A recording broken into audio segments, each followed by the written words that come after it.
مبشرہ جو کہ مینٹلی سک ہے اور بہت ہی ایروگینٹ ہے، اس کی بچپن سے یہ نیچر تھی اور اکلوتی ہونے کے باعث وہ مزید سرفری ہو گئی۔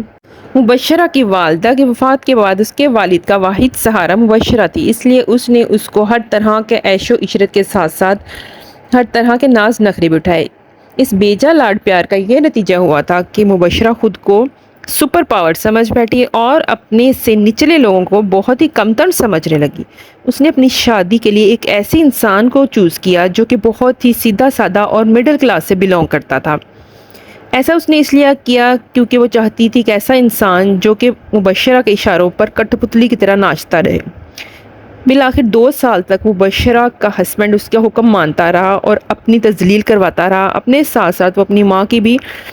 تذلیل اور رسوائی برداشت کرتا رہا۔ بالآخر مبشرہ کے شوہر محب نے ایک انٹینس سٹیپ اٹھایا اور اپنی اینیورسری کے موقع پر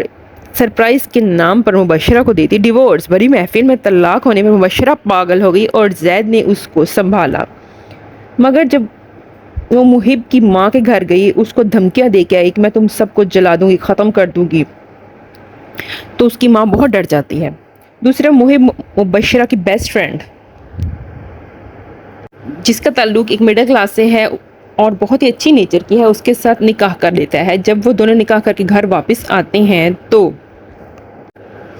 مبشرہ کا بھیجا ہوا جاسوس پتہ لگا لیتا ہے کہ وہ اپنے گھر واپس آ گئے ہیں، اور جب مبشرہ کو پتہ چلتا ہے کہ وہ گھر واپس آ گئے ہیں تو مبشرہ پہنچ جاتی ہے ان کے گھر۔ یہ سٹوری ہم آپ کو بتائیں گے۔ جب مبشرہ پہنچے گی وہاں چیختی چلاتی ہوئی تو کیا دیکھے گی سامنے منظر کہ محب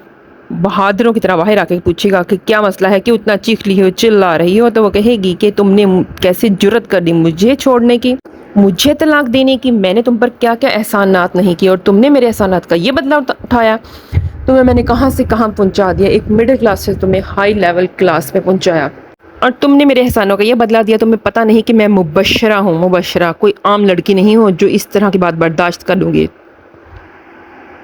تم نے جو بڑی محفل میں میرا تماشا لگایا ہے اس کا جواب تمہیں دینا پڑے گا۔ بڑی باتیں سن کر محب کہے گا کہ تم نے جو میرا بگاڑنا ہے بگاڑ لو، اب میں تم سے نہیں ڈرتا، کیونکہ 2 سال میں نے تم سے ڈر کے اور تمہاری سے اپنی انسلٹ کروا کر گزار لیے ہیں، لیکن اب میں ایسا بالکل برداشت نہیں کروں گا۔ اب میں بالکل آزاد ہو چکا ہوں، میرا تم سے کوئی تعلق نہیں ہے، اس لیے میں تمہارے پریشر میں نہیں آؤں گا، نہ ہی تم سے ڈروں گا، اور نہ ہی میں اب تمہارا کوئی بھی حکم ماننے کے لیے پابند ہوں۔ تم جو کرنا چاہتی ہو کر لو، میں کسی سے نہیں ڈرتا۔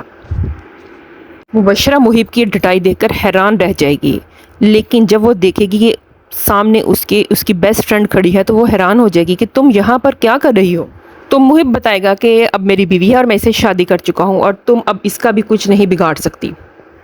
یہ سارا کچھ جان کر مبشرہ پاگل ہو جائے گی اور ڈپریشن کا شکار ہو جائے گی۔ دوسری طرف آپ نے دیکھا کہ عائرہ کا بھائی جو کہ اس کے باپ کی جگہ ہے وہ لاپتہ ہے اور مل نہیں رہا تھا، جس کی مدد کے لیے اس نے زید کو پکارا تھا۔ عائرہ اور زید اس کے بھائی کو ڈھونڈ کر پاگل ہو جائیں گے، سارے ہاسپٹل، ریلوے اسٹیشنز، ایون کہ مسجد وغیرہ ہر جگہ پر انہوں نے دیکھ لیا، لیکن کس کا کوئی پتہ نہیں چلا۔ بہت مایوس ہو کر جب زید واپس آ کے گاڑی میں بیٹھے گا تو عائرہ کو کسی کی کال آئے گی کہ آپ کے بھائی کا پتہ چل چکا ہے، وہ ہاسپٹل میں ہے، اور جب وہ ہاسپٹل پہنچیں گے تو دیکھیں گے کہ عائرہ کے بھائی کو ہارٹ اٹیک ہوا ہے، اور یہ سن کر وہ بہت ہی پریشان ہو جائے گی کہ میرے بھائی کو تو آج تک کچھ بھی نہیں ہوا تھا۔ اب ہارٹ اٹیک کی وجہ سے یہ دکھایا جائے گا کہ اس کا بھائی جو ہوگا ایموشنلی بلیک میل کرے گا عائرہ کو کہ دیکھو میری کنڈیشن ایسی نہیں کہ میں تمہاری شادی کا انتظار کر سکوں، اس لیے میں چاہتا ہوں کہ اپنی زندگی میں میں تمہیں تمہارے گھر کا کر دوں، اس لیے تم میرے کہنے پر شادی کے لیے رضامند ہو جاؤ۔ جب عائرہ یہ بات زید کو بتائے گی کہ جلدی سے رشتہ لے کر آ جاؤ کیونکہ میرے بھائی کی یہی ضد ہے کہ میں اب شادی کر لوں، جب زید اپنے والد سے بات کرے گا تو اس کا باپ ایک انوکھی شرط رکھ دے گا کہ تم شادی وہیں کرو گے جہاں میں کہوں گا، لیکن زید کہتا ہے کہ میں تو پہلے سے ہی کسی لڑکی کو پسند کرتا ہوں۔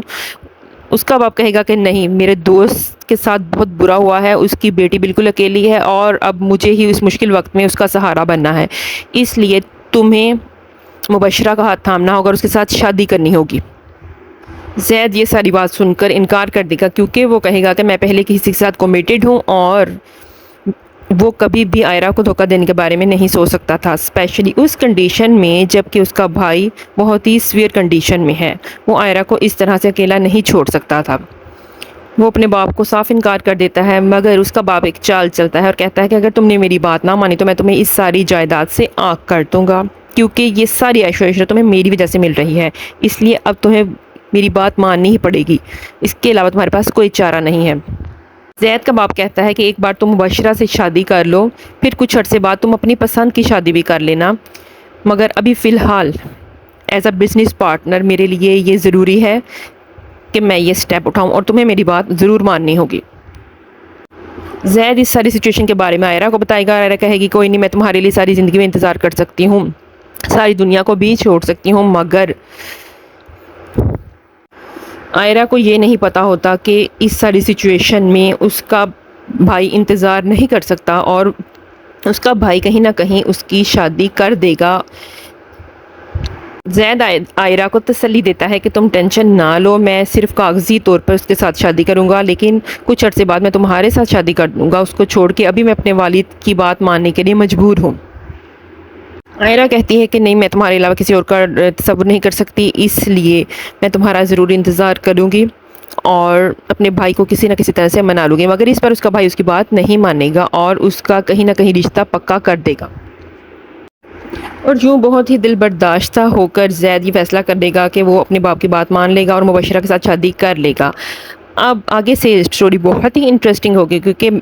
زید جس میں خود بھی میں ہے اور مبشرہ میں بھی میں ہے، ان دونوں میں والے لوگ جن میں بہت ہی ایگو ہے، یہ دونوں ایک دوسرے پر ڈومیننٹ ہونے کی کوشش کریں گے۔